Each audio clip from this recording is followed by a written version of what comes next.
Bismillahirrahmanirrahim. Alhamdulillahirabbil alamin. Wassalatu wassalamu ala al-mabu'uts rahmatan lil alamin. Nabiyina Muhammad wa ala alihi wa sahbihi wa man tabi'ahum bi ihsanin ila yaumiddin, amma ba'd. Ini sesi yang keempat dari pembahasan kita mengkaji kitab Ushulus Sunnah karya Imam Ahmad bin Muhammad bin Hanbal rahimahullahu ta'ala. Baik, jadi pembahasan yang kelima dari Ushulus Sunnah yang disebut oleh Imam Ahmad di pendahuluan beliau, itu yang terkandung dalam ucapan beliau, wa tarkul julusi ma'a ashabil ahwa. Iya, beliau rahimahullah, dan meninggalkan bermajlis bersama para ahlul ahwa, para pengikut hawa nafsu. Ya. Al-ahwa jamak dari hawa. Dan kata hawa kebanyakan penggunaannya untuk makna yang jelek, walaupun kadang digunakan untuk makna yang wajar dan biasa. Namun ini kalimat sering digunakan untuk setiap perkara yang keluar dari sunnah Rasulullah sallallahu alaihi wasallam. Ya, kadang disebut ahlul ahwa, kadang disebut ahlul bidah, yang semisal dengan itu. Iya. Menghindari duduk dengan ahlul ahwa ini salah satu dari ketentuan di dalam sunnah yang disyariatkan untuk menjaga seorang muslim dan muslimah dari bahaya yang mengancam agamanya. Iya. Karena keselamatan seorang hamba keselamatan seorang hamba dari segala penyimpangan itu adalah nikmat yang terbesar. Karena itu kata banyak dari ulama kita, ini kalimat sangat sering sekali disebutkan oleh Syekhuna Syekh Muqbil rahimahullah, as-salamatu la ya'diluha syai'. Keselamatan itu tidak bisa dinilai dengan suatu apapun. Iya, keselamatan tidak bisa dinilai oleh suatu apapun. Nah, para ulama ketika menyebutkan keharaman duduk dengan ahlul bidah, bahkan telah datang kesepakatan dinukil oleh sejumlah ulama akan hal ini. Ya, mereka berdalilkan dengan ayat-ayat Al-Quran dan hadits-hadits Rasulullah sallallahu alaihi wasallam yang menjelaskan tentang hal ini. Di antaranya adalah firman Allah Subhanahu wa taala, wa idza ra'aital ladzina yakhuduna fi ayatina fa'rid anhum hatta yakhudu fi haditsin ghairi. Apabila engkau melihat orang-orang yang larut tenggelam membicarakan ayat-ayat kami, berlebihan di dalam membicarakan ayat-ayat kami, maka berpalinglah engkau darinya hingga mereka berpindah kepada pembicaraan yang lain. Iya. Karena bentuk al-khawd seperti ini dari sifat ahlul ahwa, dari sifat ahlul ahwa, dan kita dilarang untuk duduk bersama bersama mereka. Kita diperintah untuk berpaling dari mereka. Dan juga Allah Subhanahu wa taala berfirman, "Idza sami'tum ayatillahi yukfaru biha." Ya, idza sami'tum ayatillahi yukfaru biha wa yastahza'u biha fala taq'udu ma'ahum hatta yakhudu fi haditsin ghairu. فَلَنَزَّلَ عَلَيْكُمْ فِي الْكِتَابِ أَنْ سَمِعْتُمْ آيَاتِ اللَّهِ يُكْفَرُ بِهَا وَيُسْتَهْزَأُ بِهَا فَلَا تَقْعُدُوا مَعَهُمْ حَتَّى يَخُوضُوا فِي حَدِيثٍ غَيْرِهِ. Telah diturunkan pada kalian dalam Alkitab, apabila kalian mendengar ayat-ayat Allah dikafiri atau diolok-olok, maka janganlah kalian duduk bersama mereka hingga mereka pindah kepada pembicaraan yang lainnya. Iya. Dan Allah Subhanahu wa taala berfirman, "Wa la tarkanu ila alladziina zalamu fatamassakumun nar."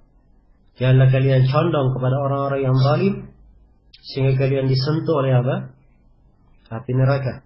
Kecenderungan dalam bentuk duduk padanya maupun kecenderungan yang lainnya ini bisa mengantar kepada banyak bahaya. Ya, berujung kepada api neraka waliyadzubillah. Dan Nabi sallallahu alaihi wasallam diperintah untuk berlepas diri dari orang-orang yang memecah belah agamanya, menyelisih sunnah. Allah firman, "Innal ladzina farraqu dinahum wa kanu syi'a lasta minhum fi syai'." Sesungguhnya orang-orang yang memecah belah agamanya dan mereka berkelompok-kelompok, supaya Nabi Muhammad tidak tergolong dari mereka sama sekali. Allah Subhanahu wa taala sucikan nabinya tergolong dari orang-orang yang mempunyai sifat mukhalafat seperti itu. Ya. Wala takunu minal musyrikina minal ladzina farraqu dinahum wa kanu syi'a kullu hizbin bima ladaihim farihun. Jangan kalian seperti kaum musyrikin dari orang-orang yang memecah belah agamanya. Ya, setiap kelompok merasa bangga dengan apa yang dia miliki. Nah, sehingga mereka memecah belah agamanya sehingga berkelompok-kelompok, setiap kelompok merasa bangga dengan apa yang mereka miliki. Ya, dan hadis-hadis Rasulullah sallallahu alaihi wasallam dalam hal ini adalah hal yang dimaklumi. Ya. Bahkan kadang sebagian sahabat tidak berbicara dengan seseorang disebabkan karena penyelisihan yang dia lakukannya. Di dalam As-Sahihain dari hadits Abdullah bin Mughaffal radhiyallahu anhu, ya, beliau melihat seorang itu melakukan hadaf, dia melempar dengan batu kecil untuk buruan. Maka Abdullah bin Mughaffal terangkan hadits Nabi, annahu naha 'anil hadath, bahwa Nabi itu melarang dari al-hadath. Fa innahu la yusadu bihi saydun wa la yunka bihi adu. Sebab ini ya, memakai batu kecil misalnya untuk dipakai ketapel atau semisal dengan itu, ya, bukanlah alat yang dipakai untuk memburu. Ya, dan juga untuk membunuh musuh tidak membuatnya apa? Tidak membuatnya terbunuh. Tidak memberikan nakaya terhadap musuh tersebut. Iya. Karena itu dilarang oleh Nabi sallallahu alaihi wasallam. Orang ini ketika dibacakan hadis oleh Abdullah bin Mughaffal, dia masih saja melakukannya. Masih saja melakukannya. Maka kata Abdullah bin Mughaffal radhiyallahu anhu, "Idzan la ukallimuka abada." Kalau begitu saya tidak akan berbicara dengan engkau sama sekali. Iya.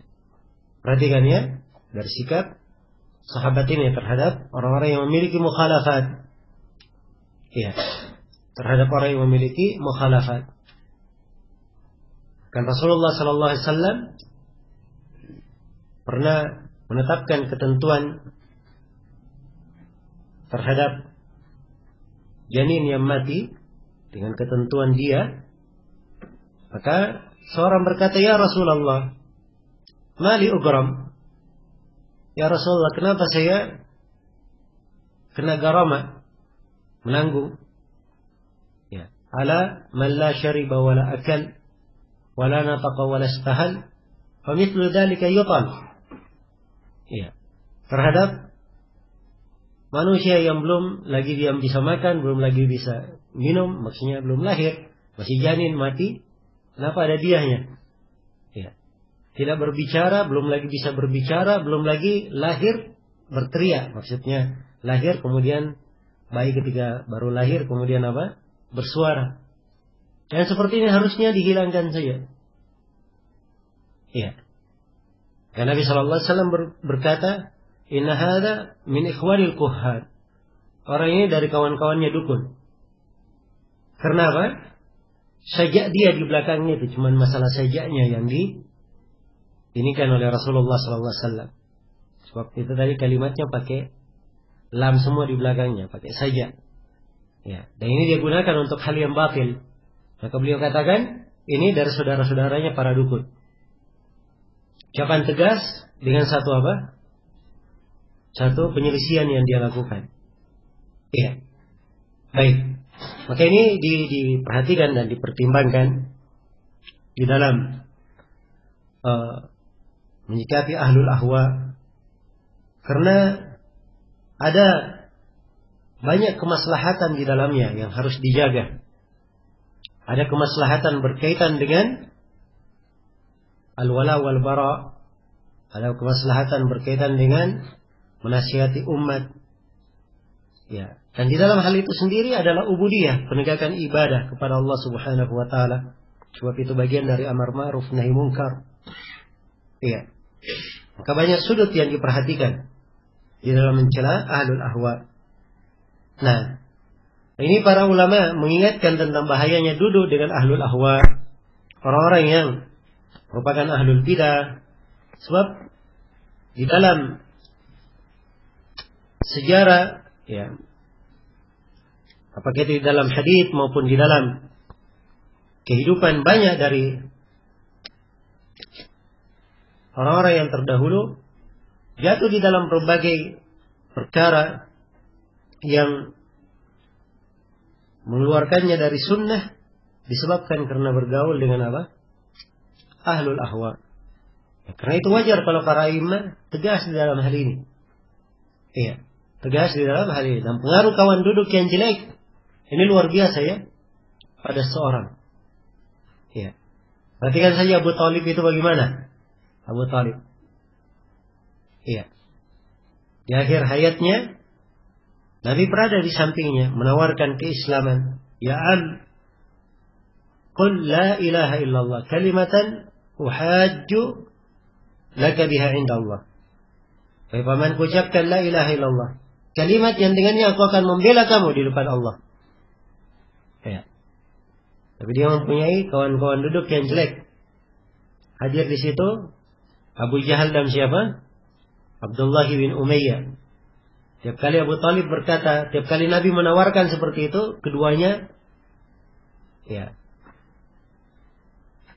menyambut dengan ucapan kepada Abu Thalib, ya Abu Thalib, atarghabu an millati Abdul Muttalib, wahai Abu Thalib, apakah kamu benci dari agama Abdul Muttalib, maksudnya agama ayahnya sendiri, yang dibangkitkan kesukuannya, fanatismenya. Akhirnya Abu Thalib meninggal dalam keadaan apa? Kafir. Tidak menerima keislaman. Perhatikan dia pengaruh ya, orang-orang yang jelek berada di sekitar kita. Ya. Karena itu yang banyak sekali sisi-sisi pendalilan ya, yang menunjukkan tentang dasar yang disebut oleh Imam Ahmad di sini. Wa tarkul julus ma ashabil ahwa. Ya. Di kesempatan lain Imam Ahmad rahimahullahu taala berkata sebagaimana dalam Al-Ibanah, ahlul bidah la yanbaghi li ahadin an yujalisahum wa la yukhalitahum wa la yu'nasa bihim. Ahlul bidah itu tidak pantas bagi seorang untuk duduk dengan mereka, bergaul dengan mereka, dan tenang terhadap mereka. Ya, dikatakan itu tidak pantas. Dan disebutkan oleh Salam bin Abi Muti' rahimahullah, ini riwayat masyhur ya, bahwa seorang lelaki dari ashabul ahwa berkata kepada Ayyub as-Sikhtiyani, ya Abu Bakar, as'aluka an kalimah. Wahai Abu Bakar, saya bertanya kepadamu tentang satu kalimat. Maka Ayyub berisyarat dengan tangannya. Beliau berkata, wala nisfu kalimah, wala nisfu kalimah. Jangan satu kalimat, setengah kalimat saja tidak boleh. Setengah kalimat saja tidak boleh. Iya. Dan disebutkan oleh Ibnu Muflih dalam Al-Adab Asy-Syar'iyyah dari risalah Imam Ahmad rahimahullahu taala kepada Musaddad bin Musarhad. Ya. Beliau berkata, la tusyawir sahiba bid'atin fi dinik wa la turafiqhu fi safarik. Jangan kamu bermusyawarah dengan pelaku bid'ah di dalam agamamu, dan jangan kamu bergaul dengan mereka di dalam safarmu. Iya, di dalam safarmu. Maka demikian nas-nas dari para a'immah untuk menjaga umat. Untuk menjaga umat. Ya, dan di sini ada satu masalah. Kadang sebagian orang menyampaikannya ada sisi benarnya, tapi ada sisi kelirunya. Karena itu saya perlu meluruskan. Ya. Sebagian orang berkata bahwa ahlul bidah itu kalau dihajar, ditinggalkan, tidak memberi manfaat, maka tidak ada gunanya di dalam apa? Meninggalkannya. Iya, tidak ada gunanya di dalam meninggalkannya. Ini ucapan adalah ucapan yang apa? Kadang ada sisi benarnya dan kadang ada sisi tidak benarnya. Ya, sebab menghajar dan meninggalkan ahlul bidah, ya tidak duduk dengan mereka. Ya, maksud syariat di dalamnya banyak. Ya, ada maslahat berkaitan dengan agama. Ada tadi saya sebutkan bahwa ini adalah ubudiyah, penghambaan kepada Allah. Ya, dan ini berkaitan dengan apa? Akidah wala wal bara, berkaitan dengan amar ma'ruf nahi munkar. Dan memang ada maslahat yang kembali kepada orang yang apa? Dihajar tersebut. Iya. Maslahat kembali kepada orang yang dihajar tersebut. Maka semuanya dijaga. Kalau misalnya orang yang dihajar tidak mendapatkan manfaat, maka ada maslahat dari sisi lain. Jadi dalam hal tersebut. Iya. Dan sebagian yang lainnya juga memberikan rincian. Dan saya katakan ada benarnya, ada kelirunya juga. Ya. Katanya kalau ashabul bidah, seorang bisa menasihatinya, tidak apa-apa, nasihati saja. Ya, dan ini diucapkan memang oleh as-salaf. Dan mereka semangat manusia mendapat hidayah. Tapi ini terkait untuk siapa? Orang-orang yang mampu menasihati. Ya. Adapun dia baru belajar, ya. Kalaupun diajak, diberi hujjah, dia tidak bisa menjawab, maka sudah berlalu bersama kita. Jangan memasukkan diri ke dalam apa? Ke dalam jidal. Ya, jangan menjadi pahlawan kesiangan nanti. Ya. Tidak punya bekal yang cukup, dia ingin apa? Ingin menghadapi orang-orang yang seperti itu, dia bahayakan agamanya. Karena itu banyak dari a'immah mengitlakkan tidak boleh duduk, tidak boleh mendengar. Ini karena apa? Dibangun memang di atas kaidah umum, saddud dzari'ah, menjaga pintu. Ya, dan kebanyakan umat tidak mengerti rincian-rincian yang seperti itu. Itu para penuntut ilmu, ahlul ilm, mereka paham. Tapi untuk umat secara umum kadang diberi rincian-rincian tidak cocok untuk mereka. Iya. Maka disinilah dilihat keadaan seorang alim, seorang dai, bagaimana dia mendudukkan segala sesuatu itu pada tempatnya. Dia dudukkan segala sesuatu pada tempatnya. Iya. Baik. Jadi ini saya kira satu untuk poin yang terakhir yang disebut oleh Imam Ahmad. Baik, kita lanjutkan ya. Berarti kita di halaman ke-6 sekarang.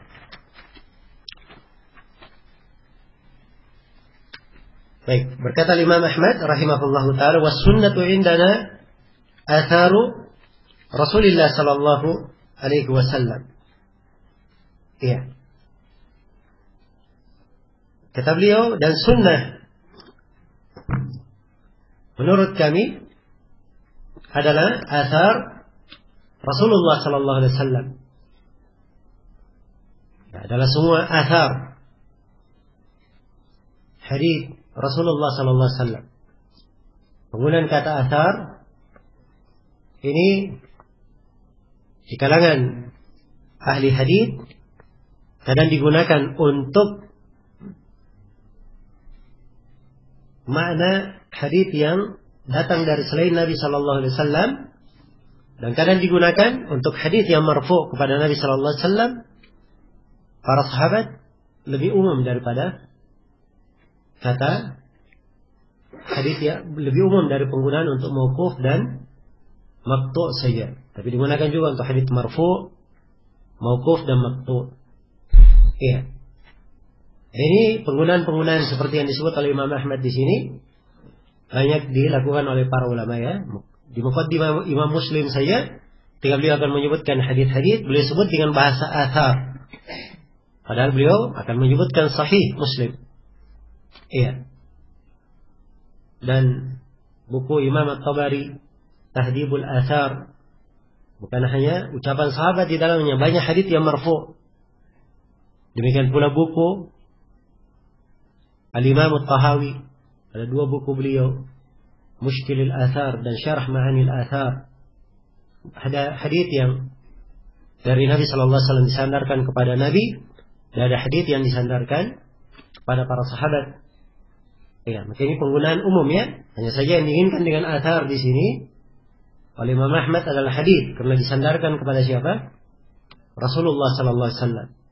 Jadi sunnah menurut kami, kata Imam Ahmad, adalah athar Rasulullah, semua hadits Rasulullah sallallahu alaihi wasallam. Iya. Nah, apa yang ditinggalkan oleh Rasulullah, ya, bukan hanya secara teks saja dari hadits itu, tapi apa yang merupakan sunnah beliau yang tersimpul dari hadits-haditsnya itu masuk juga di dalam athar.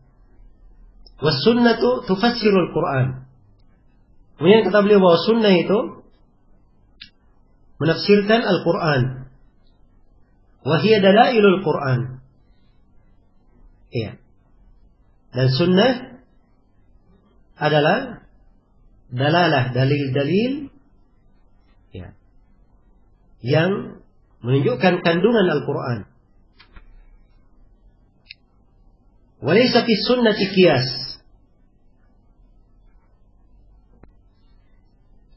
Dan tidak di dalam sunnah itu qiyas. Wala nadribu lahal amsal. Dan juga kita tidak mendatangkan bagi sunnah itu permisalan-permisalan.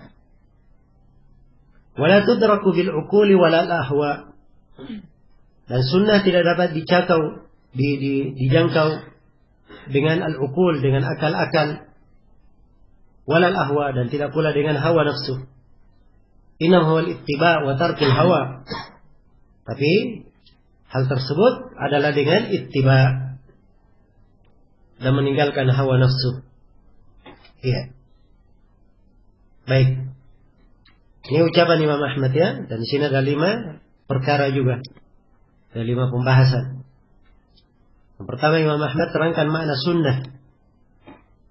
Dan beliau terangkan bagaimana kedudukan sunnah itu. Iya. Beliau terangkan bahwa sunnah adalah athar Rasulullah sallallahu alaihi wasallam. Ya. Dan telah kita uraikan di awal pembahasan tadi definisi sunnah dengan makna umumnya di kalangan ulama. Ya, dan di sini beliau kaitkan bahwa sunnah itu adalah athar Rasulullah sallallahu alaihi wasallam dari sisi penyebutan sumber dari sunnah itu. Ya, apa yang datang dari Rasulullah sallallahu alaihi wasallam.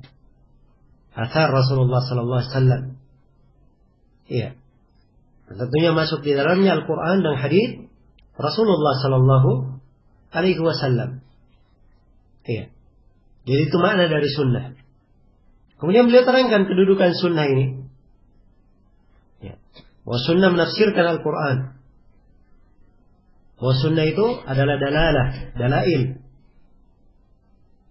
kandungan pendalilan yang menunjukkan Al-Quran. Iya. Jadi ini 2 fungsi disebut. Menafsirkan Al-Quran. Dan terdapat dalail yang menunjukkan makna di mana? Di dalam Al-Quran, menguatkannya. Kadang dia menafsirkan, kadang menguatkan Al-Quran. Ini 2. Dan kadang sunnah itu mendatangkan hukum tersendiri, tidak ada di mana? Tidak ada di dalam Al-Quran. Tidak ada di dalam Al-Quran. Iya. Karena itu dari ciri mengikut sunnah, mereka berpegang dengan Al-Quran dan sunnah dan hadits Rasulullah sallallahu alaihi wasallam. Iya. Jadi sunnah menafsirkan Al-Quran dan dialah dalail Al-Quran. Baik. Ini pembahasan tentang makna sunnah dan kedudukannya. Kemudian di sini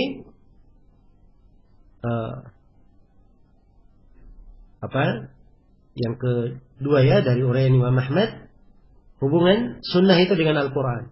Kita sudah sebutkan ya 3 hubungan. Bahwa sunnah menafsirkan Al-Quran, kemudian sunnah adalah mempertegas kandungan dari apa?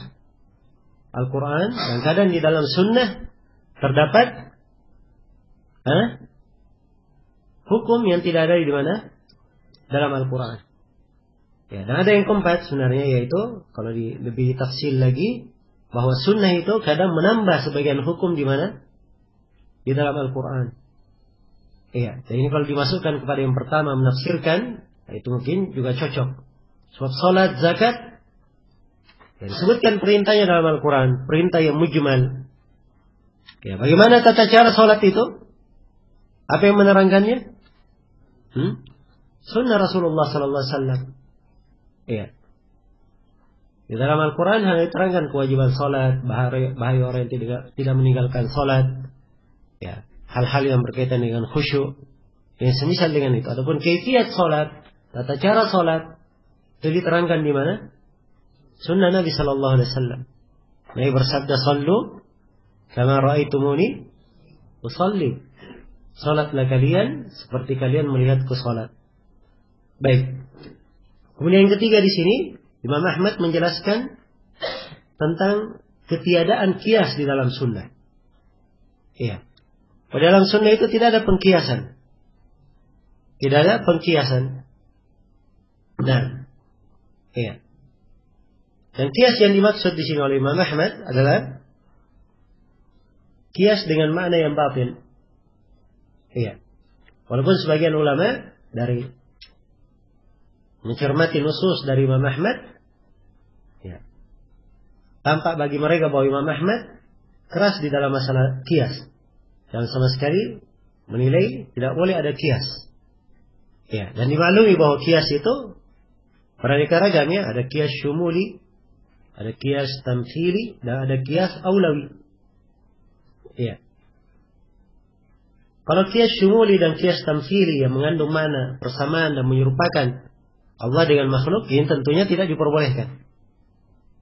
Ya, tapi kalau kias aulawi, ini adalah hal yang apa?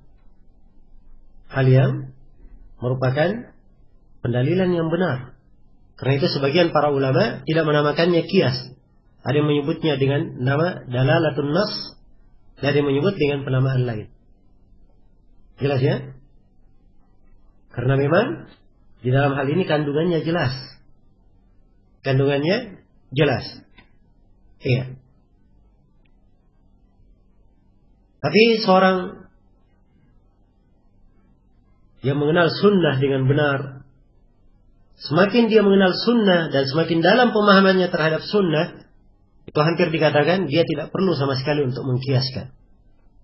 Sebab contoh-contohnya semuanya ada di dalam apa? Sunnah yang dia hafalkan. Iya. Dan ini juga di pembahasan akidah, penggunaan kias aulawi itu hanya digunakan pada hal-hal yang as-salaf berbicara tentangnya. Iya. Untuk menjaga diri jangan sampai dia meluas. Dia berijtihad untuk mengkiaskan dengan kias aulawi, akhirnya jatuh di dalam apa? Kesalahan-kesalahan dia tidak sadari. Iya. Karena itu harusnya dia terbatas pada apa yang disebut oleh as-salaf. Dan disinilah pentingnya, ya, seorang itu banyak membaca athar dari as-salaf di dalam hal ini. Baik. Jadi di sini Imam Ahmad rahimahullah taala, ya, beliau meniadakannya tentang kias. Dan kita sebutkan bahwa peniadaan ini mungkin bermakna kias yang fasid atau peniadaan sama sekali, karena bagi siapa yang ya betul-betul kuat keilmuannya memahami nas Al-Quran dan hadits Rasulullah Sallallahu Alaihi Wasallam, maka kias-kias yang dia gunakan tersebut mungkin saja itu sudah ada di nas yang lain, tidak dia ketahui. Iya, demikian. Iya. Dan tentunya di pembahasan usul fikih ada pembahasan tentang kias berkaitan dengan masalah fikih. Tapi ini kita berbicara itu pembahasan akidah. Ya. Sifatnya lebih sempit lagi. Ya, sifatnya lebih sempit. Ya. Karena itu dalam kias aulawi kadang digunakan untuk mentakrir sebagian masalah-masalah akidah, dan sebagian salaf kadang menggunakannya di pembahasan rudud, di pembahasan bantahan-bantahan. Ya. Tapi bagi seorang penuntut ilmu, dia harus paham kaidah yang disebut oleh Imam Ahmad ini. Dia jangan masuk di dalam mempelajari akidah dengan apa? Mengkiaskan. Baik. Kemudian kata beliau, rahimahullah, dan ini sudah pembahasan yang keberapa? Yang keempat ya, dari paragraf yang kita baca tadi. Itu tentang larangan Darbul Amsal. Membuat perumpamaan-perumpamaan, permisalan-permisalan. Iya. Di dalam sunnah. Baik. Karena seorang muslim dan muslimah dituntut untuk tunduk dan berserah diri. Sami'na wa ata'na. Kami beriman. Kami mendengar dan kami taat. Fala wa rabbika la yu'minuna hatta yuhakkimuka fima shajara bainahum.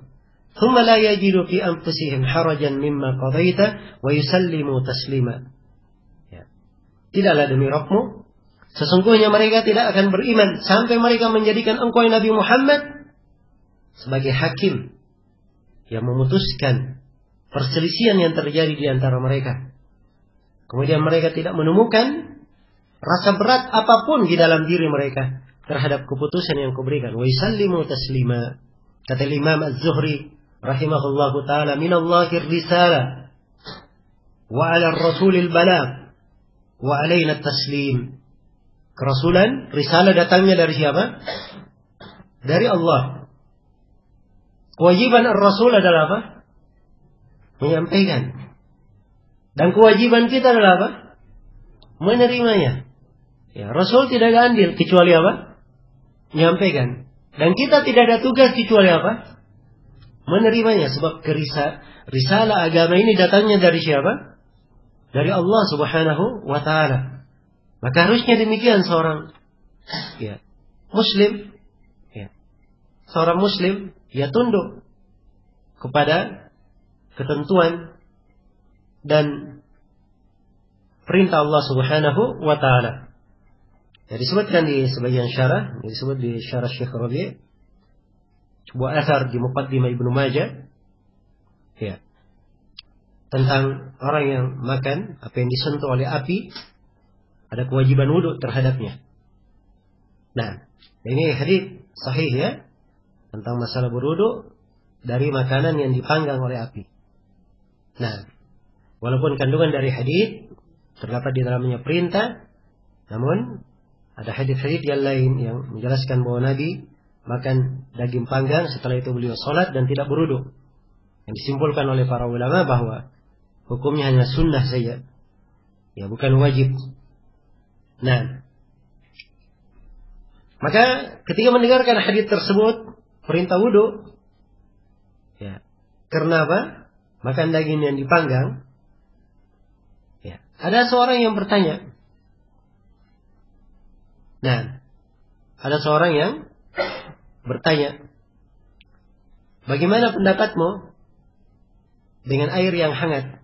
Ra'aital hamim atawaddau minhu? Air yang hangat, apakah saya berwudu darinya? Dia buat perumpamaan. Padahal sudah sampai kepadanya apa? Hadis. Maka sahabat ini berkata, ya ibn akhi, idza balagaka hadithu Rasulullah sallallahu alaihi wasallam fala tadrib lahu al-amsal. Wahai anak saudaraku, wahai keponakanku, ini panggilan lembut ya. Ya. Kalau sampai kepadamu sebuah hadis dari Rasulullah sallallahu alaihi wasallam, ya, maka janganlah engkau buat perumpamaan terhadapnya. Lalu saya tanya lagi, bikin-bikin perumpamaan. Terima dan tunduk. Nah, itu seorang muslim. Iya. Sebab terlalu banyak bertanya, ini sumber permasalahan. Ini kaidahnya di dalam pembahasan akidah. Sebab kalau dia ikuti akalnya, dia ikuti hawa nafsunya bertanya, nggak ada habisnya pertanyaan. Iya. Dan syaitan akan selalu mewahyukan kepadanya pertanyaan. Ya. Tidak dia pikir pun syaitan akan kasih untuknya pertanyaan. Ya. Nah, ini memang kerjaan syaitan. Ya. Kalau seorang berbuat maksiat, itu gampang bagi syaitan. Dia suka orang jatuh dalam maksiat. Tapi kalau dia lihat seorang ragu dalam agamanya, jatuh dalam bid'ah, itu syaitan lebih bangga lagi, lebih cinta lagi. Ya, karena itu kata sebagian as-salaf, al-bid'atu ahabbu ila iblis minal ma'asi. Bid'ah itu lebih dicintai oleh iblis daripada apa? Daripada kemaksiatan. Nah, hati-hati, syaitan itu menyesatkan ya. Nabi pernah menyebutkan dalam hadits yang sahih. Ya'ti syaitanu ila ahadikum. Syaitan datang kepada salah seorang dari kalian, dia bertanya, Man khalaqas samawat, siapa yang menciptakan langit? Si hamba jawab siapa? Allah. Gampang ya jawabannya. Syaitan tanya lagi, siapa yang menciptakan bumi? Ya. Jawab lagi, Allah yang menciptakannya. Siapa yang menciptakan ini, menciptakan itu, menciptakan ini, menciptakan itu? Gampang dia jawab, Allah, Allah, Allah. Akhirnya syaitan yang bertanya, siapa yang menciptakan Allah? Nah, sudah habis dia. Kena syubhat oleh syaitan. Perhatikan ya. Diseret dengan pertanyaan tadinya, masuk akal pertanyaannya. Oh, kan kita lihat langit, kita harus tahu. Layani lagi. Akhirnya syaitan membisikkan kepadanya pertanyaan, siapa yang menciptakan apa? Menciptakan Allah. Subhanallah, sudah masuk ke sini. Ya, ini penyakit sudah dari syaitan. Nabi memberikan obatnya. Ya, siapa yang mendapati hal yang seperti ini, hendaknya dia membaca A'udzubillahi minasyaitonir rajim. Dan hendaknya dia berkata, aku beriman kepada Allah. Lalu dia berhenti, jangan dia layani lagi. Jangan dia layani lagi. Dia baca saja A'udzubillahi minasyaitonir rajim. Ya. Kemudian dia berkata, aku beriman kepada Allah. Sudah, cuek sudah. Tidak usah peduli pertanyaan syaitan itu. Jangan dilayani. Nah, inilah keimanan. Jelas ya? Tariqah di dalam memahami akidah. Beda dengan orang-orang filsafat. Itu tadi, kalau syaitan bertanya seperti itu, oh, ada jawabannya ya. Kalau orang filsafat, ya, mereka buat jawaban-jawaban. Ya. Pusing antum dengar jawaban-jawaban mereka. Ya. Jadi sama filsafat ini dilayani, syaitannya ditantang, dilayani. Ya. Karena mereka bangga dengan akal mereka. Jadi di antara mereka ada yang berkata, ya kalau syaitan bertanya seperti itu, maka katakan kepada syaitan, ya, nanti kalau kamu tanya siapa yang menciptakan Allah, saya juga akan bertanya kepadamu. Kalau begitu siapa yang menciptakan? Dia menciptakan Allah. Ya. Dan nanti kamu tanya lagi begini, saya juga akan tanya lagi, siapa yang menciptakan? Yang menciptakan, yang menciptakan Allah. Ya. Ini tasalsul katanya, ini batil secara akal. Nah ini perhatikan ya, pendekatan akal melayani syaitan tidak ada manfaatnya sama sekali. Ya. Tapi obat yang diberikan oleh Nabi simpel sekali. Sebab ini memang was-was dari mana? Dari syaitan. Baca A'udzubillahi minasyaitonir rajim. Aku beriman kepada Allah, berhenti, cuek sudah. Tinggalkan. Selesai. Nah, ini obat yang paling bagus mengobati was-was. Ya. Dan kadang seorang ditimpa dengan was-was seperti ini. Tidak usah dia pikirkan.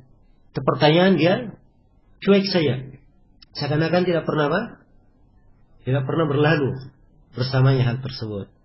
Nah, ini diantara ya jalannya dan bagaimana seorang itu mengenal akidah yang benar. Dan ini pendahuluan kuat dari Imam Ahmad rahimahullahu taala, pondasi-pondasi dasar bagi siapa yang ingin mengenal ya akidah yang benar.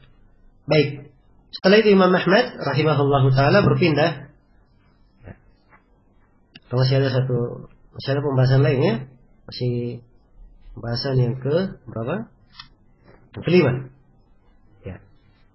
Kata beliau, wala tudraku bil uquli wal ahwa, inma huwa al-ittiba wa tarkul hawa.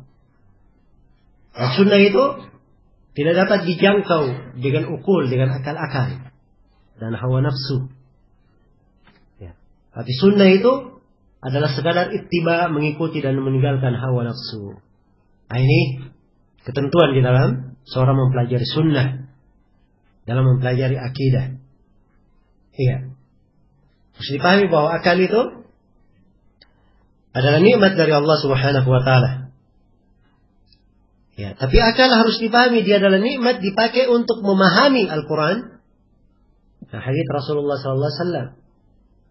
Bukan dipakai untuk menghakimi Al-Quran dan hadis. Dipakai untuk apa? Memahami, mengambil pelajaran darinya, mengambil ibrah. Itulah fungsi dari akal. Ya. Karena itu kita sering diperintah untuk berakal. Afala ta'qilun, afala ya'qilun. Tidakkah kalian berakal? Tidakkah mereka berakal? Iya. Ini pada hal-hal yang dengannya seorang mengambil apa? Mengambil pelajaran dengan menggunakan akalnya. Ya. Tapi kalau seperti ahlul ahwa, akalnya yang dia dahulukan, bahkan sebagian dari mereka kalau bertentangan nas dengan akal, yang didahulukan adalah apa? Didahulukan adalah akal. Ya. Dan sebagiannya punya kaidah, kalau ada nas bertentangan dengan akal, maka nas harus ditakwil. Ya. Nasnya harus apa? Ditakwil. Nasnya yang dipermasalahkan, bukan akalnya yang dipermasalahkan. Iya. Ini yang repot sudah. Nah, ini mempengaruhi orang-orang yang apa? Memiliki akal yang kurang bagus. Iya. Sebagian orang menyebut orang yang mendahulukan akal dengan kata aqlaniyun. Dan ini penamaan oleh Syekh Mukbil dianggap penamaan yang keliru. Iya. Jadi orang yang katanya menggunakan akalnya dalam mendahulukan akalnya disebut sebagai aklani. Ini sering kita dengar ya. Tapi ini menurut Syekh Mukbil keliru penamaan ini.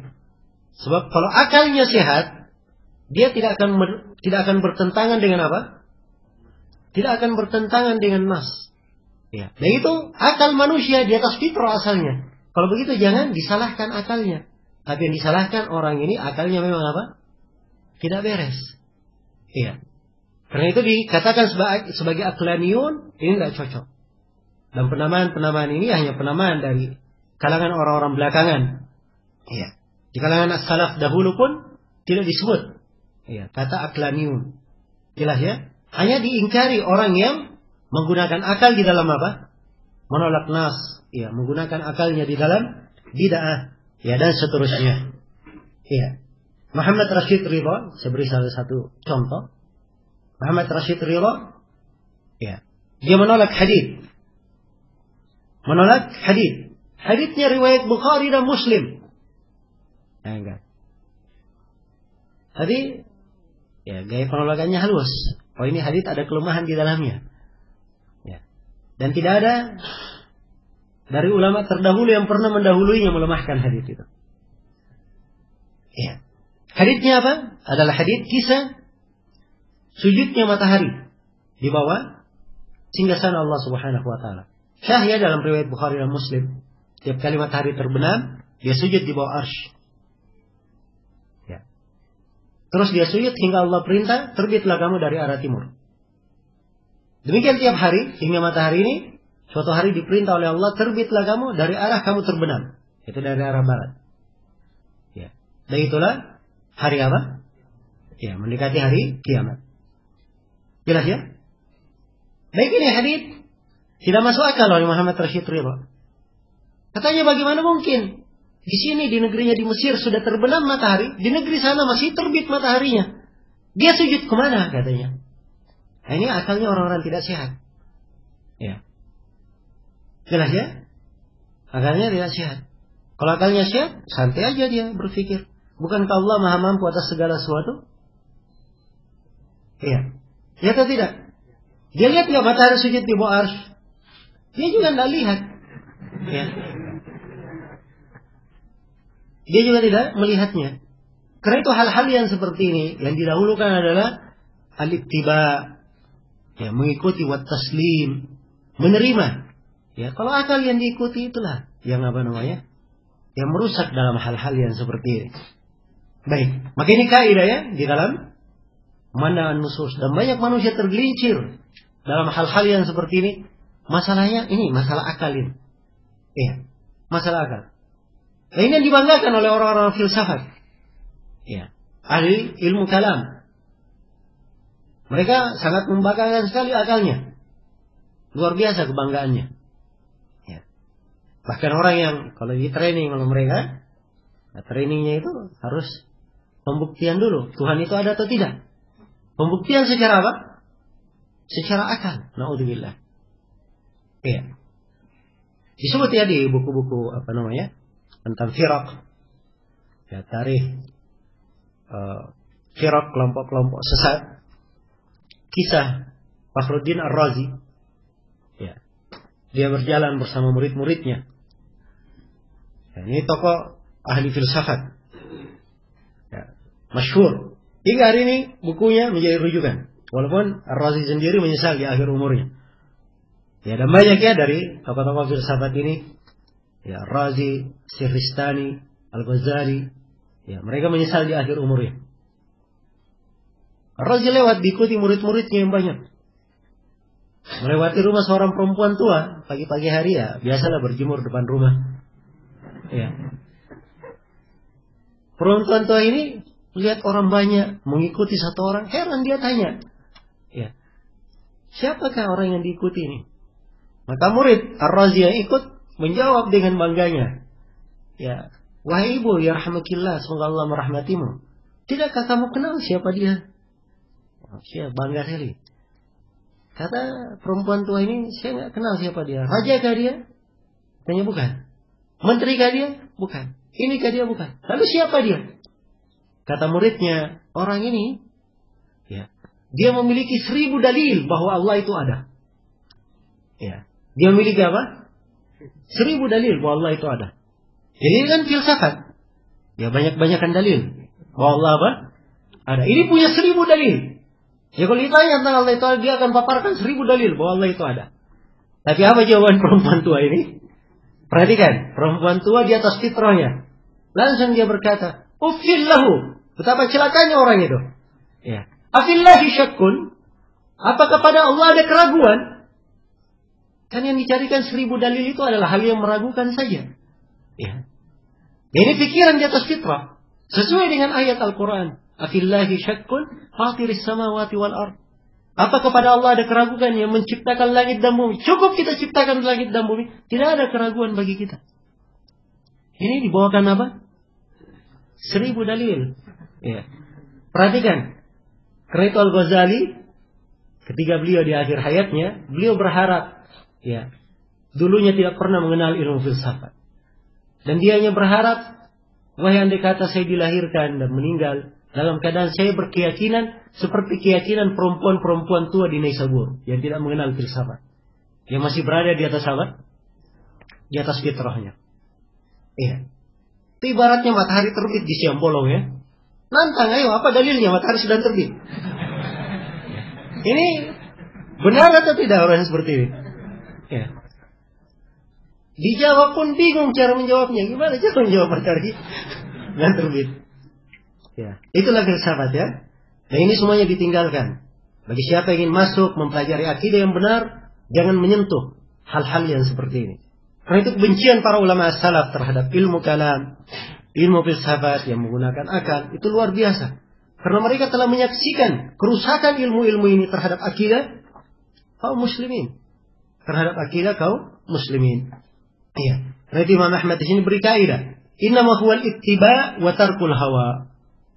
Kewajibannya adalah apa? Ittiba, mengikuti saya. Dan meninggalkan hawa nafsu. Ini pokoknya. Ya, alhamdulillah ini kemudahan, subhanallah. Ya, kita tidak dibebani dengan hal yang memberatkan kita. Akal kita ini kadang tidak sampai. Ya. Dan akal kita ini tidak bisa apa? Selalu menentukan apa yang maslahat bagi diri kita. Allah telah menerangkan segala hal yang terbaik untuk kita. Kewajiban kita sih sama? Mengikutinya saja. Subhanallah, ini kemudahan yang sangat besar. Tiba-tiba dia masuk, dia pikir jalannya sendiri, seakan-akan lebih hebat. Ya. Dan ini tentunya adalah hal yang merupakan kekufuran nikmat dari hamba yang seperti ini. Karena itu kewajiban seorang muslim adalah ittiba, hanya sekedar mengikuti dan mencontoh dan meninggalkan hawa nafsu. Baik. Ini pendahuluan-pendahuluan dari usul sunnah yang disebut oleh Imam Ahmad rahimahullahu taala di sini. Sudah ada 10 poin semuanya, ya, sudah kita bahas. Kemudian beliau masuk di dalam inti pembahasan. Iya. Apa yang telah kita terangkan dari 10 poin itu, perkara-perkara penting sekali, ya. Pendahuluan-pendahuluan yang sangat berharga sekali bagi siapa yang ingin mempelajari akidah, mempelajari sunnah yang benar. Maka di sini beliau masuk menjelaskan apa itu sunnah, ya, dan bagaimana konsekuensinya seorang itu mengenal sunnah, ya. Dan rincian yang terbanyaknya beliau uraikan di sini dari rincian akidah as-salaf rahmatullahi alaihim ajma'in. Kata beliau rahimahullah, wa minas sunnatil lazimah. Ya. Dari as-sunnah al-lazimah. Dari sunnah yang mesti, yang wajib. Allati man taraka minha khaslatan lam yakbalha wa yu'min biha lam yakun min ahliha. Yang mana jika seseorang meninggalkan satu bagian darinya dan dia tidak menerimanya, maka dia tidak akan dihitung dari ahlinya. Ya. Tidak akan dihitung ke dalam golongan apa? Orang yang menerima, tidak dihitung ke dalam golongan orang yang berada di atas sunnah. Iya. Nah, baik. Jadi ini penegasan dari Imam Ahmad. Jadi ada sunnah lazimah. Dan ini yang beliau akan terangkan di sini sunnah apa? Lazimah. Konsekuensinya sunnah lazimah ini, sunnah wajib ini, siapa yang meninggalkan satu saja darinya, dia bukan ahli sunnah. Ya. Siapa yang tidak beriman dengan salah satu darinya, maka dia tidak dihitung dari apa? Tidak dihitung dari ahli sunnah. Ya. Dan memang demikian pada seluruh hal yang akan disebut oleh Imam Ahmad rahimahullahu ta'ala, kecuali pada sebagian hal ya, di pembahasan masalah pengkafiran orang yang sholat atau pengkafiran orang yang meninggalkan sholat. Ini kita akan bahas nanti, kita akan rinci nanti di dalam hal tersebut. Baik. Jadi ini sunnah menurut Imam Ahmad rahimahullah. Ini dhabit yang indah sebenarnya untuk mengukur seorang yang dikatakan ahli sunnah itu siapa, dan yang dikatakan ahlul bidah itu apa? Ahlul bidah itu siapa? Iya. Para ulama kita memberikan ukuran-ukuran global. Iya. Di dalam hal ini dhabit. Di antara yang paling bagusnya adalah Syatibi rahimahullah, yang dari uraian pembahasan beliau yang panjang kita bisa simpulkan bahwa Syatibi menganggap seorang itu keluar dari ahli sunnah kalau dia menyelisihi suatu pokok dasar dari sunnah, atau dia menyelisihi di masalah cabang tapi dia memperbanyak penyelisihan di dalamnya. Iya. Memperbanyak penyelisihan di dalamnya. Baik. Ini yang disebut oleh Imam Syatibi. Dan sebagian ulama kita seperti Syekh Ubaid Al-Jabiri hafizahullah ta'ala, beliau juga merinci mirip dengan itu. Hanya saja beliau sebutkan pada hal yang merupakan cabang, seorang itu dikatakan ahlul bidah kalau dia bangun loyalitas dan kebencian di atas masalah apa? Masalah cabang ini. Ya, sebab itu kaitannya dengan hizbiyah. Ya, ini benar ya. Dan ini dhabit memang disebut oleh banyak dari ulama kita. Ya, jadi ukuran mengukur seorang itu dikatakan keluar dari sunnah kalau dia menyelisih pokok dari sunnah Rasulullah Sallallahu Alaihi Wasallam. Nah, ini hal yang berkaitan dengan masalah kapan seorang dikeluarkan dari ahli sunnah. Ya, alhamdulillah ini dari pertanyaan yang memang banyak saya tanyakan. Saya sendiri pernah bertanya tentang hal ini kepada Syekh Mukbil, saya tanyakan kepada Syekh Rabi, ya, saya tanyakan kepada Syekh Zaid, dan seingat saya tanyakan juga kepada Syekh Ahmad. Jawabannya melekat. Ya, cuman saya nggak ingat saya yang tanya sendiri atau saya dengar orang lain yang bertanya. Ya. Dan jawaban mereka mirip seperti itu di dalam mengukurnya. Ini menunjukkan kepada kita bahwa para ulama mereka di dalam timbangan luar biasa. Timbangannya ya, tidak ada perselisihan di dalam menimbang. Jelas ya? Kapan seorang itu dianggap di atas sunnah dan kapan dianggap apa? Keluar dari sunnah. Ya. Jadi kalau dia menyelisih sebuah dasar dari pokok sunnah, maka ini dia dianggap dari ahli sunnah. Adapun di masalah cabang dia tidak dikeluarkan, kecuali kalau dia memperbanyak, atau kecuali kalau dia apa? Membangun loyalitas, al-wala wal bara di atasnya. Iya, al-wala wal bara di atasnya. Baik. Maka ini ketentuan global di dalam mengukurnya. Adapun cara secara mendetailnya di dalam mengukur, inilah seorang perlu mempelajari pokok-pokok akidah as-salaf. Seperti Imam Ahmad di sini beliau rinci. Ya. Dari as-sunnah lazimah itu apa? Nah, seperti Sufyan ibn Uyainah beliau sebutkan 10 dasar sunnah. Siapa yang kurang darinya satu saja, kata beliau bukan ahli sunnah. Nah, disebutkan 10 perkara. Jelas ya? Dari akidah. Baik. Jadi ini tentang pembahasan yang pertama di sini berkaitan dengan masalah ukuran sunnah yang wajib itu dan kapan seorang itu dikatakan ahli sunnah dan kapan dia dikatakan bukan apa? Bukan ahli sunnah. Iya. Baik. Setelah itu penulis rahimahullah berpindah menjelaskan tentang keimanan kepada apa? Keimanan kepada takdir. Nah, ini pembahasan yang paling pertama yang beliau uraikan di dalam rincian apa?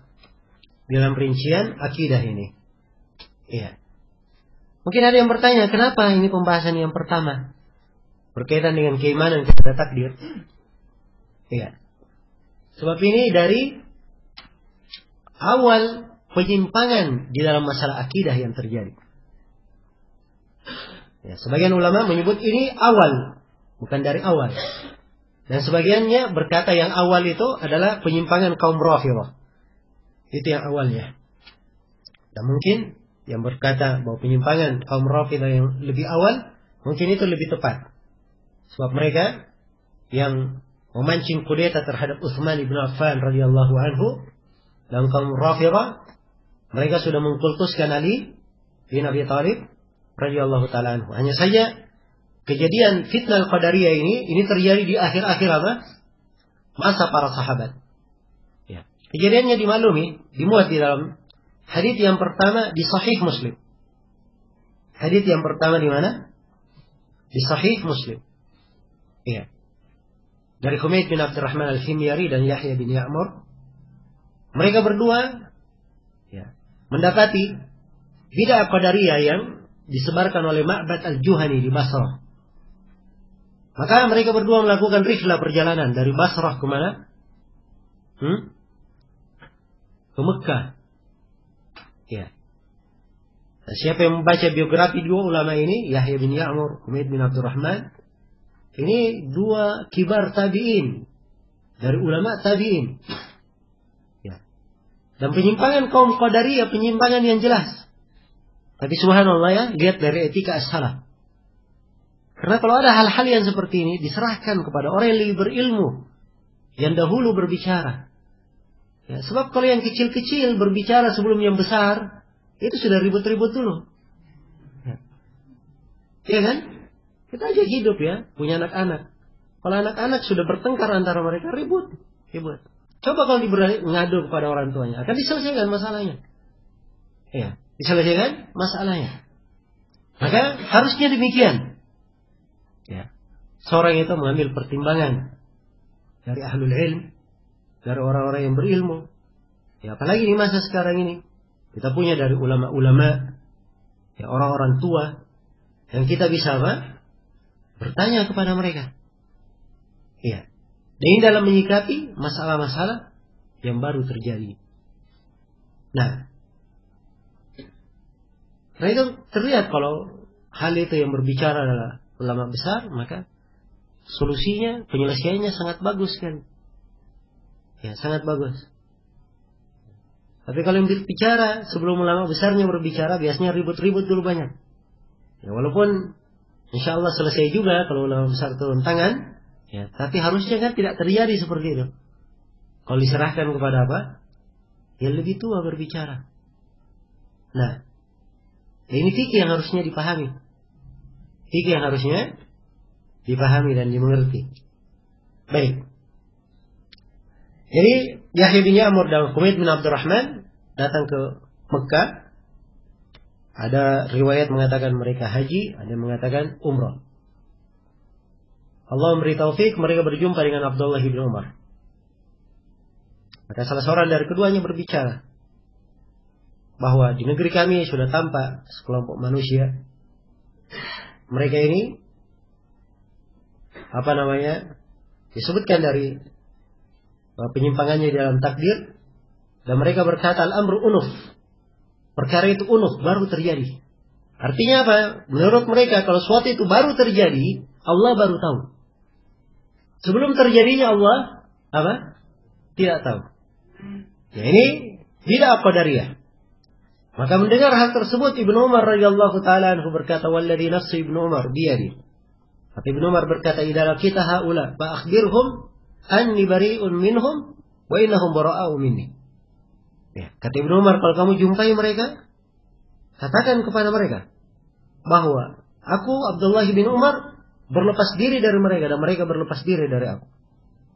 Kemudian Ibnu Umar bersumpah, demi Allah, walladzi nafsu Ibnu Umar biyadi, demi Allah yang jiwa Ibnu Umar berada di tangannya, law anfaqa ahaduhum mithla Uhudin dhahaban fa anfaqahu fi sabilillah la yaqbalu Allahu minhu hatta yu'mina bil qadar. Ya. Dia kata salah seorang dari mereka berinfak sebesar satu gunung emas, ya, Allah tidak akan terima dari mereka hingga mereka apa? Beriman kepada takdir. Lalu Ibnu Umar membacakan hadis dari ayahnya Umar bin Khattab, kisah Jibril, ya, alaihi salam datang bertanya kepada Nabi sallallahu alaihi wasallam tentang Islam, tentang iman, dan tentang apa? Ihsan. Hadis yang masyhur, ya. Baik. Ini hadis yang pertama di Sahih Muslim. Hadis yang kedua di mana? Di kitab Al-Arba'in An-Nawawiyah. Ini dari hadis yang agung. Terdapat di dalamnya penjelasan keimanan kepada takdir. Iya. Jadi ini dari bid'ah yang pertama terjadi. Karena itu, ya, wajar ya para ulama mendahulukannya di dalam pembicaraan. Sebab bid'ah ini banyak tersebar. Iya. Dan demikianlah para ulama kita itu. Mereka berbicara sesuai dengan keperluan. Iya. Penyimpangan yang banyak terjadi di awal-awal generasi Islam setelah masa para sahabat. Iya. Itu penyimpangan di dalam asma wa sifat. Ya, dalam pembahasan keimanan kepada Allah. Karena itu kita ketemukan dari para ulama salaf yang menulis di abad kedua, ketiga, dan keempat. Kebanyakan pembahasan mereka tentang keimanan kepada Allah di pembahasan apa? Tauhid apa? Asma wa sifat. Jarang kita ketemukan mereka membahas terperinci dalam tauhid uluhiyah. Ya, walaupun kadang disinggung, tapi jarang mereka memperinci. Jelas ya? Kebanyakan perincian di pembahasan tauhid asma wa sifat. Sebab banyak yang menyimpang dalam hal ini. Karena itu mereka perlu menerangkan kepada apa? Kepada umat. Ya. Baik. Demikian pula di antara masalah-masalah besar namanya disebut di dalam buku-buku akidah tentang masalah sifat al-ulu, sifat ketinggian Allah Subhanahu wa taala. Iya. Demikian pula berkaitan dengan masalah Al-Quran nanti yang akan disebut oleh Imam Ahmad rahimahullahu taala. Iya. Setelah pembahasan takdir ini. Ini masukkan ke urutan keberapa? Kedua di pembahasan oleh Imam Ahmad. Ya, sebab ini memang merupakan apa? Merupakan pokok-pokok pembahasan yang merupakan ciri yang membedakan antara ahli sunnah dan apa? Ahlul bid'ah di masa itu. Iya. Jelas ya? Baik. Jadi kata beliau rahimahullah, yang pertama dari sunnah al-lazimah, ya, al-imanu bil qadari khairihi wa syarrihi. Beriman kepada takdir yang baik dan yang buruknya. Wa tasdiqu bil ahadithi fihi wal imanu biha. Dan membenarkan hadits-hadits, ya, yang menerangkan tentang adanya takdir itu dan beriman kepada hadits-hadits tersebut. Wala yuqalu lima wala kaifa. Ya, dan jangan ditanyakan kenapa dan juga jangan ditanyakan bagaimana. Ya, kenapa dan bagaimana? Ya, untuk apa dan apa? Bagaimana? Ini pertanyaan tidak boleh ditanyakan. Ya. Innama huwa at-tasdiq wal iman. Wajibannya adalah membenarkan dan apa? Mengimani. Baik. Keimanan kepada takdir yang baik dan yang buruk. Ya. Untuk menguraikan pokok keyakinan ahli sunnah, ya, di dalam masalah takdir ini mungkin perlu saya terangkan beberapa pembahasan. Iya. Pembahasan yang pertama, ya, yang perlu kita ketahui bahwa takdir itu adalah rahasia Allah Subhanahu wa ta'ala, ya, di tengah makhluknya. Nah, karena itu berkata Imam Abu Ja'far At-Tahawi rahimahullahu ta'ala, wa aslul qadari sirrullahi fi khalqihi. Dan asal takdir itu adalah rahasia Allah di tengah makhluknya. Lam yattali ala dhalika malakun muqarrab wala nabiyyun mursal. Ya, tidak ada yang mengetahui hal tersebut, tidak malaikat yang didekatkan, tidak pula nabi yang diutus. Wa ta'ammuku wan nazaru fi dhalika dari'atul khudlan wa sullamul hurman wa darajatut tughyan. Kata beliau, terlalu mendalam dalam hal ini dan terlalu sibuk memandangnya dengan pandangan yang berlebihan, ini adalah pengantar kepada al-khudlan, ya, hilangnya taufik, dan tangga yang mengantar dia kepada al-hurman, al-hirman, dia diharamkan mendapatkan kebaikan. Dan itu adalah tangga yang mengantar dia kepada apa? Kepada kesewenang-wenangan, sikap berlebihan. Iya. Dan telah syah dari Ibnu Abbas radhiyallahu anhu, beliau berkata bahwa al-qadar nizamut tauhid. Iya.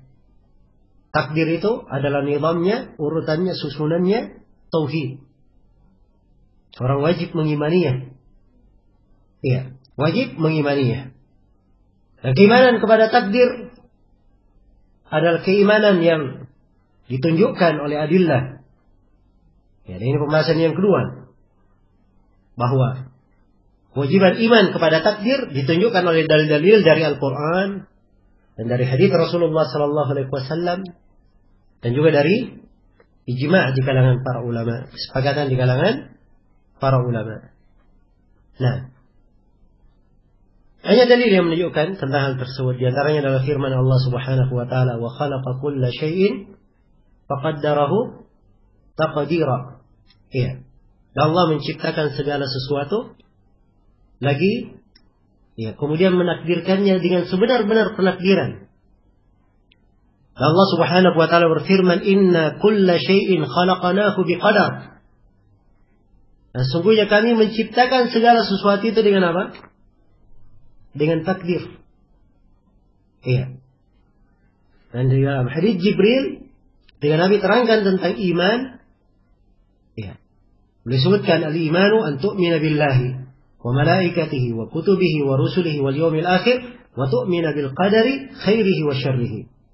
Iman itu adalah engkau beriman kepada Allah, para malaikat, kitab-kitab, para rasul, dan hari akhirat. Begitu disebut takdir, diulangi lagi kata kerjanya. Dan engkau beriman kepada apa? Kepada takdir yang baik dan yang buruk. Ini isyarat ya di dalam sisi bahasa, untuk menunjukkan kesan pentingnya apa? Keimanan kepada takdir. Dan subhanallah, ternyata memang di antara awal penyimpangan terjadi di pembahasan apa? Di pembahasan takdir ini. Iya. Dan banyak lagi dari hadits Rasulullah Sallallahu Alaihi Wasallam yang menjelaskan tentang keimanan kepada takdir. Dan tidak ada silang pendapat di kalangan para ulama tentang hal ini. Ya. Kemudian yang ketiga, dan ini termasuk inti pembahasan, bahwa keimanan kepada takdir itu dibangun di atas 7 kaidah pokok. Iya. Keimanan kepada takdir dibangun di atas berapa? Di atas 7 usul, 7 kaidah pokok. Ya, betul bahwa memang kebanyakan ulama kita hanya menyebut 4 saja ya. Dan sebenarnya menyebut 4 itu tidak bertentangan dengan menyebut 7. Hanya saja kita tafsil dengan 7 itu lebih indah. Iya. Dan mungkin lebih terperinci. Yang menyebut 4, Ibnu Al-Qayyim menyebutnya di Syifaul Alil. Dan ini yang banyak ditafsil oleh para ulama kita seperti Syekh Ibnu Utsaimin, Syekh Shalih Al Fauzan, dan kebanyakan dari ulama kita yang berbicara tentang takdir. Iya. Hanya saja di sebagian bukunya Syekhul Islam Ibnu Taimiyah menyebutkan berapa? Menyebutkan 7. Ya, dan insyaallah taala ini mencakup 4 itu dan terdapat di dalamnya penekanan 3 hal yang memang juga penting di dalam apa? Keimanan kepada takdir. Karena itu, ya keimanan kepada takdir di kalangan ahli sunnah dibangun di atas apa? Di atas 7 dasar pokok. Yang pertama adalah mengimani akan umumul ilmu, keumuman ilmu Allah Subhanahu wa taala. Bahwa Allah Subhanahu wa taala mengetahui segala sesuatu. Iya. Allah Subhanahu wa taala mengetahui segala sesuatu. Iya. Allah Maha tahu apa yang telah terjadi. Allah Maha tahu apa yang sedang terjadi. Dan Allah Maha tahu apa yang akan terjadi. Ya, bahkan Allah Maha tahu apa yang tidak akan terjadi. Dan yang tidak akan terjadi ini, andai kata terjadi, bagaimana terjadinya? Juga Allah Maha mengetahuinya. Iya. Ini dari keluasan apa? Ilmu Allah Subhanahu wa ta'ala. Iya. Allah Subhanahu wa ta'ala berfirman, wallahu bikulli syai'in alim. Allah Maha mengetahui segala sesuatu. Allah Subhanahu wa ta'ala berfirman, Rabbana wasi'ta kulla syai'in rahmatan wa ilma. Wahai Rabb kami, sungguhnya rahmat dan ilmumu meliputi segala sesuatu. Allah Subhanahu wa ta'ala berfirman, lita'alamu anna Allah ala kulli syai'in qadirun wa anna Allah qad ahata bi kulli syai'in ilma. Dan kalian tahu bahwa Allah Maha mampu atas segala sesuatu dan ilmu Allah telah meliputi segala sesuatu. Iya. Ilmu Allah meliputi segala sesuatu. Baik. Maka kita wajib mengimani luasnya ilmu Allah Subhanahu wa ta'ala. Khusus yang poin yang terakhir tadi saya perlu uraikan dalilnya ya. Bahkan tadi saya katakan bahkan Allah mengetahui yang tidak akan terjadi. Andai kata terjadi, bagaimana terjadinya? Juga Allah mengetahuinya. Ya. Ini ada beberapa ayat yang menjelaskannya. Di antaranya adalah firman Allah Subhanahu wa taala tentang penduduk neraka. Ya. Walau tara idh wuqifu 'alan nari faqalu ya laitana nuraddu wa la nukadziba bi ayati rabbina wa nakuna minal mu'minin. Andai kata engkau melihat bagaimana orang-orang kafir itu ya, berdiri di jurang neraka. Mereka berkata, wahai Rabb kami, andai kata kami dikembalikan. Kalau kami dikembalikan, ya, pasti kami tidak akan mendustakan ayat-ayat engkau, dan pasti kami akan menjadi apa? Orang-orang yang beriman. Ini sekarang khayalannya orang-orang kafir di neraka ingin kembali ke dunia. Mungkin terjadi atau tidak mungkin? Ya, tidak mungkin ya. Tapi subhanallah Allah kabarkan. Kalau ini terjadi, apa yang akan mereka lakukan di dunia Allah kabarkan. Ya. Dalam kelanjutan ayat, bal badalahum ma kanu yukhfuna min qabl walau ruddu la'adu limanuhu an. Bahkan mereka itu hanya menyembunyikan hal yang dulunya mereka sembunyikan di dunia.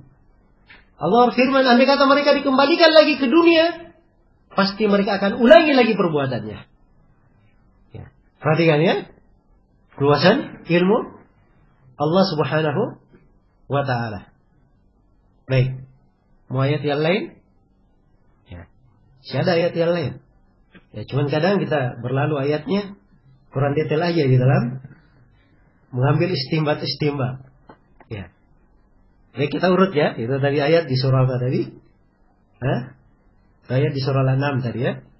Ayat di surah Al-Anfal. Ya. Inna syarrad dawabi indallahi summul bukmul ladina la ya'qilun. Ya. Nah. Baik. Sesungguhnya sejelek-jelek makhluk di sisi Allah adalah orang yang apa? Sum, tuli, ya, bisu, dan buta. Ya, tidak berpikir. Iya. Nah, Baik, apa kelanjutan ayatnya?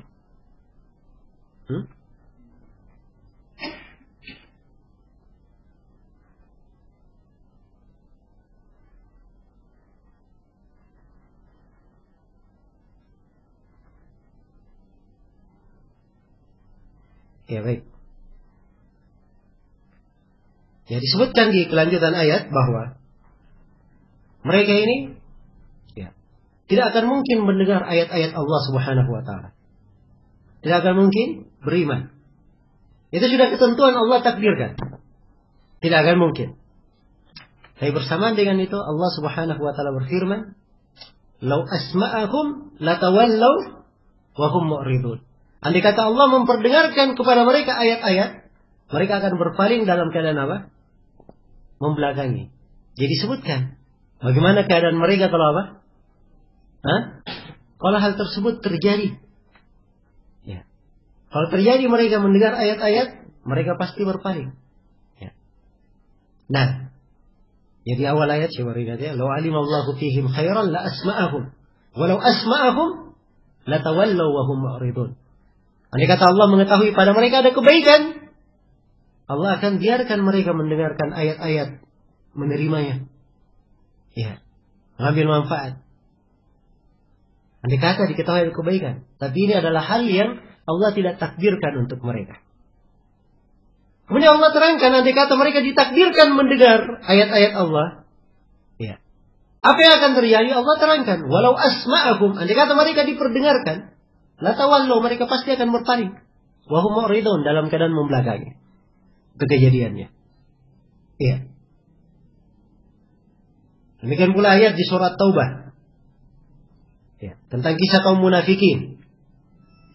Allah Subhanahu wa taala membenci mereka ikut di dalam peperangan. Sudah ditakdirkan bahwa mereka tidak ikut di peperangan itu bersama Rasulullah sallallahu alaihi wasallam. Allah firman, "Walakin karihallahu bi'athahum fasabbatahum wa qila qu'udu ma'al qa'idin." Ya. Akan tetapi Allah membenci mereka itu ikut perang. Maka mereka dibuat patah semangat. Jadi Allah sudah takdirkan mereka ini tidak ikut apa? Tidak ikut perang. Hal yang sudah ditakdirkan mereka tidak ikut. Tapi Allah kabarkan, andai kata mereka ikut berperang, apa yang akan mereka lakukan? Lau kharaju fikum ma zadukum illa khabala. Andai kata mereka keluar bersama kalian, mereka tidak akan menambah kalian kecuali kehinaan saja. Ya. Jelas ya? Maka ini semuanya dari dalail yang menunjukkan apa? Luasnya ilmu Allah Subhanahu wa taala. Baik, ini dasar yang pertama. Umumul ilm. Iya. Dan ini tadi yang diingkari oleh apa? Ma'bad Al-Juhani. Perkara baru terjadi, Allah baru tahu. Iya. Dan ini Qadariyah yang paling ekstrim yang mengingkari apa? Derajat pertama ini. Ma'bad Al-Juhani dan kawan-kawannya. Iya. Dan orang yang mengingkari hal ini yang dikafirkan oleh para ulama. Dikafirkan oleh para ulama. Nah, dia mengingkari ilmu Allah Subhanahu wa taala. Kemudian derajat yang kedua atau dasar yang kedua dalam keimanan kepada takdir adalah mengimani bahwa segala yang ditakdirkan semuanya telah tercatat di mana? Di Al-Lauh Al-Mahfuz. Telah tercatat di Al-Lauh Al-Mahfuz. Ya. Ini ditunjukkan oleh banyak dalil. Alam ta'lam anna Allah ya'lamu ma fis samai wal ard. Inna dhalika fi kitab. Inna dhalika 'ala Allah. Tidakkah Allah Maha mengetahui apa yang di langit dan di bumi? Sungguhnya seluruh hal tersebut dalam sebuah kitab. Sungguhnya hal tersebut adalah apa? Bagi Allah sangatlah mudah. Iya. Bagi Allah sangatlah mudah. Dan Allah Subhanahu wa taala berfirman, "Wa indahu mafatihul ghaib, la ya'lamuha illa hu. Wa ya'lamu ma fil barri wal bahr, wa ma tasqutu min waraqatin illa ya'lamuha, wa la raqabin wa la yabisin illa fi kitabim mubin." Dan di sisi Allah Subhanahu wa taala ada kunci-kunci gaib. Kunci-kunci gaib. Ya. Itu hanya diketahui oleh Allah. Tidak ada yang mengetahuinya kecuali Allah. Dan Allah Maha mengetahui apa yang di langit, apa yang di bumi. Allah Maha mengetahui. Ya. Apa yang berada di lautan, apa yang jatuh dari daunan. Ya, tidak ada yang kering, tidak ada yang basah, kecuali Allah Maha mengetahuinya. Semuanya di dalam kitab mubin, telah tercatat di mana? Di kitab yang sangat jelas. Iya. Nah. Dan Allah Subhanahu wa taala berfirman, "Fi lauhin mahfuz." Di dalam apa? Al-Lauh Al-Mahfuz. Dan di dalam hadits Abdullah bin Amr bin As diriwayatkan oleh Imam Muslim, Rasulullah sallallahu alaihi wasallam bersabda, "Inna Allah kataba maqadir al-khalaiq qabla an yakhluqa as-samawati wal ard bi 50,000 sanah. Wa kana 'arshuhu 'alal ma'." Sungguhnya Allah Subhanahu wa taala telah menetapkan takdir-takdir makhluk 50,000 tahun sebelum diciptakannya langit dan bumi. Dan arsy Allah Subhanahu wa taala sudah berada di atas air. Iya.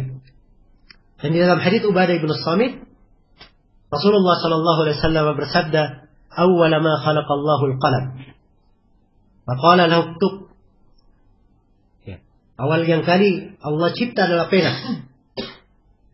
Kemudian Allah berfirman, "Tulislah." Tulis. Maka penanya berkata, "Apa yang aku tulis?" Ya. Maka Allah berfirman, "Uktub bima huwa kain ila yaumil qiyamah." Tulislah apa yang akan terjadi hingga hari kiamat. Semuanya sudah tertulis. Nah. Jadi ini kedudukannya, keimanan kepada apa? Takdir yang kedua. Kita wajib mengimani bahwa segala yang ditakdirkan apa? Telah tercatat di Al-Lauhul Mahfuz. Cuma di sini sebelum saya pindah kepada yang lainnya, pembahasan catatan di Lauhul Mahfuz ini ada 3 hal yang perlu saya terangkan. Iya. Yang pertama tentang pena yang menulis. Jumlahnya berapa? 1 atau banyak? Tadi saya bacakan al-qalam. Al-qalam itu apa? Mufrad atau jamak? Mufrad. Di hadits Ibnu Abbas, wa rufi'atil aqlam. Pena-pena telah diangkat. Jaffatis suhuf wa rufi'atil aqlam. Pena lembaran-lembaran yang mencatat takdir sudah kering. Iya. Dan pena-pena yang menulisnya sudah terangkat. Aqlam ini apa? Jamak atau mufrad? Jamak. Ya. Jadi antum pilih yang mana? Penanya 1 atau banyak? Kayak gini masalah ya. Nah, ini sebenarnya banyak dimaklumi di kaidah-kaidah umum. Dan masalah ini saya pernah tanyakan kepada guru kami Syekh Shalal Fauzan, ya hafizahullah taala. Beliau katakan bahwa pena itu cuma 1. Ya. Adapun hadits Ibnu Abbas, rufi'atil aqlam, dijamak di situ karena takdir yang ditulis itu banyak. Makanya dia dibentuk dalam bentuk apa? Bentuk jamak. Baik. Kemudian pembahasan yang kedua, masalah yang kedua, ingin saya ingatkan, tadi saya baca hadits Ubadah bin Samit, "Awwala ma khalaqallahu al-qalam." Awal yang Allah cipta adalah apa? Pena. Saya baca awwala. Tidak saya baca awwalu. Ya, ini beda ya dalam apa? Ilmu bahasa Arab maknanya. Iya. Jelas ya? Karena memang ada silang pendapat di kalangan ulama yang makhluk mana yang lebih dahulu dicipta. Apakah arsy dahulu yang dicipta atau pena dahulu yang dicipta? Ya, ini 2 pendapat. Dikaitkan oleh apa? Abu Ya'la Al-Hamdani, sebagaimana yang disebut oleh Ibnu Al-Qayyim rahimahullahu ta'ala. Ya, Abu Al-Ala Al-Hamdani. Nah, dan Ibnu Al-Qayyim sendiri menguatkan bahwa arsy itu lebih dahulu. Ya. Karena ketika takdir telah ditakdirkan, Rasulullah bersabda, "Wa kana arsyuhu 'alal ma." Dan arsy-nya sudah berada di atas apa? Di atas air. Menunjukkan bahwa arsy lebih apa? Dahulu. Karena itu tidak cocok kita baca awwalu. Kalau kita baca awwalu ma khalaqallahu al-qalam, itu artinya pena yang paling pertama. Makanya saya baca tadi apa? Awwala. Ya. Karena itu perhatikan ya, kedetailan dari apa? Dari ilmu itu. Ya. Orang dalam ilmu agama itu bukan asbun, asal bunyi saja. Ya. Sebagian kawan-kawan kita di Jawa bilang asmuni, asal muni. Tidak seperti itu. Tapi semuanya dengan ketentuan-ketentuan. Ya, dan inilah kedetailan. Ya. Dan ulama kita ketika mengajarkan buku-buku akidah, mereka memberikan dhabit. Ya, memberikan dhabit di dalam bacaan. Ya. Dhabit di dalam bacaan. Nah, saya ingat sekali Syekh Ahmad An-Najmi rahimahullahu taala ketika membaca hadis tentang ru'ya, ya, hadis Jarir, fala tudhammuna, saya baca tasydid mimnya. Kata Syekh enggak, jangan ditasydid. Ya, dibiarkan saja tanpa tasydid. Saya baca tanpa tasydid. Nah, padahal para ulama kita menyebutkan bahwa ada dua harokat, bisa ditasydid dan bisa apa? Tidak ditasydid. Ya, hanya saja perhatikan ya dari kedetailan para ulama kita, dan memang guru kita mendhabit. Ya, dalam hal yang seperti itu supaya seorang tidak keliru. Ya, dan inilah fungsinya tadi saya bilang apa? Ya, belajar ya. Nah, jangan sampai seperti sebagian orang dia terjemah Syarhus Sunnah Al-Barbahari ketika ucapan Imam Al-Barbahari tentang timbangan dan al-mizan lahu lisan wa kiffatan. Timbangan dia punya lisan dan punya apa? Punya dua anak timbangan. Dia terjemahkan, ya, timbangan mempunyai lisan. Lisan apa? Lisan berbicara. Ya, dan mempunyai dua daun timbangan. Dia punya dua daun timbangan. Ini sudah benar ya, dua daun timbangan. Cuman lisan ini diartikan apa? Lidah ini dari mana dia pahami? Ya memang dalam bahasa Arab betul. Ya, bahwa kadang ada lisan, tapi harus dipahami bahwa lisan itu digunakan juga dalam bahasa Arab bermakna tonggak yang menyandang apa? Timbangan. Ada timbangan kayak neraca begini, tiang yang menyangga di tengah, itu disebut apa dalam bahasa Arab? Lisan. Ya. Nah, itu yang dimaksud di situ, tiang penyangga. Ya. Jelas ya? Jadi kalau diartikan lisan, ini menyesatkan pemahaman atau tidak? Ya, menyesatkan pemahaman kan? Nah, nanti kata seorang belajar diambil dari guru, dia tidak akan pahami. Lisan artinya apa? Lidah berbicara, tidak tergambar pada dirinya. Dan ini betul-betul kita tangkap dari uraian para ulama kita menjelaskan apa? Pembahasan mizan. Maka demikianlah sering saya ingatkan ya, dan terus saya ingatkan bahwa di dalam belajar, ya, belajar dari guru. Ambil kunci-kunci ilmu itu dari guru. Kalau dia sudah dapat kunci-kunci ilmu dari guru, silahkan dia baca memperluas. Ya, apabila dia sudah ambil kunci-kuncinya. Sisa kalau ada masalah, dia tanya kepada orang yang apa? Lebih berilmu dari dia. Ini di tahapan berikutnya. Tapi kalau kunci-kuncinya belum dia miliki, dia ingin buka-buka sana sini, gimana caranya dia buka? Ya. Ingin masuk kemana? Kuncinya aja belum punya. Jelas ya? Baik. Maka ini hendaknya diperhatikan oleh seorang penuntut ilmu. Ya, kemudian yang ketiga, ya, berkaitan dengan masalah catatan di Lauhul Mahfuz, yang perlu saya ingatkan bahwa pencatatan takdir itu, ya, itu disebutkan oleh para ulama terbagi 5. Yang disebut oleh Ibnul Qayyim di Syifaul Alil, ya, dan ditakrir oleh sejumlah masyayikh kita di dalam pembahasan. Ya, pencatatan takdir yang pertama adalah pencatatan takdir di mana? Di Lauhul Mahfuz. Ini pencatatan seluruh takdir. Ya. Baik. Pencatatan yang kedua adalah penakdiran di mana? Penakdiran di alam ruh. Ya. Penakdiran di alam ruh. Ya. Baik. Sebab di alam ruh itu, di situ ditentukan siapa yang beruntung dan siapa yang apa? Merugi. Sudah ditentukan siapa penduduk neraka dan siapa penduduk surga. Nah, pencatatan takdir yang ketiga adalah pencatatan takdir ketika ruh ditiupkan di dalam apa? Di dalam janin. Ya, itulah hadits Ibnu Mas'ud ya, muttafaqun alaih. Ya, diperintah untuk menulis rezekinya, ajalnya, ya, kemudian amalannya, apakah dia beruntung atau merugi. Jelas ya? Kemudian pencatatan takdir yang keempat adalah takdir tahunan. Itu di malam Lailatul Qadar. Ya. Ini dengan dalil ayat di awal apa? Surah Ad-Dukhan. Ya. Kemudian pencatatan takdir yang ke-5 adalah takdir harian. Ini ayat di surah Ar-Rahman. Kulla yaumin huwa fi sya'an. Setiap harinya Allah dalam apa? Suatu urusan. Ini penakdiran harian. Jadi ini 5 penakdiran pencatatan atau 5 penakdiran, iya. Jelas ya? Karena itu dengan memahami 5 hal ini, insyaallah taala seorang tidak rumit ya di dalam memahami apa? Hadits-hadits ya, bahwa doa itu merubah takdir misalnya atau sebagian hadits ya. Dan saya hendak hadirkan sekarang derajatnya. Ya. Jadi bukan hadits ini. Adapun hadits dalam as-sahihain itu jelas ya.